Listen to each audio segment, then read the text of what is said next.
The TSA says it will no longer enforce those mask mandates. This comes after a federal judge overturned the White House's mask mandate for airplanes and other public transportation. But a legal battle could still follow. The U.S. District Judge in Florida ruled the mandate is unlawful and exceeds the authority of the CDC.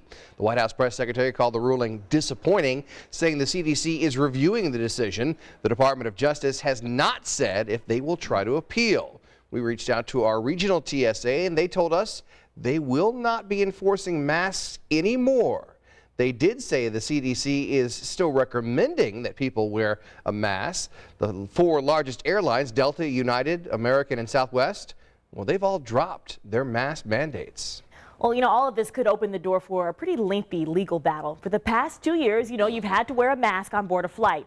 Well, throughout Indianapolis International Airport, mask requirement signs were up and travelers kept faces covered in the hours soon after that ruling. Everybody was following the mask rule. No problems, no trouble or anything like that online during the flight. As of this moment, it appears to be void according to that judge. Now, what will happen probably is the federal government, the Biden administration's lawyers will within the next day or two ask the judge to put her ruling on hold so that the status quo, that is the mandate, can continue while the decision is appealed. That's Steve Sanders, a law professor at IU, who says that in this case, the judge's ruling considered whether the mask mandate was within the powers that Congress gave the CDC. The federal transportation mask mandate was set to expire on May 3rd. And Professor Sanders says the law was read in a narrow way, saying the CDC did not have the authority. So the federal judge who made this ruling was appointed by then President Trump in 2020.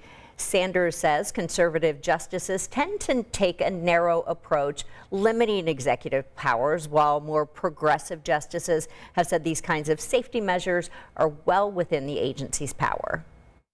Judges with different ideological frameworks about government power will often read the language of statutes quite differently.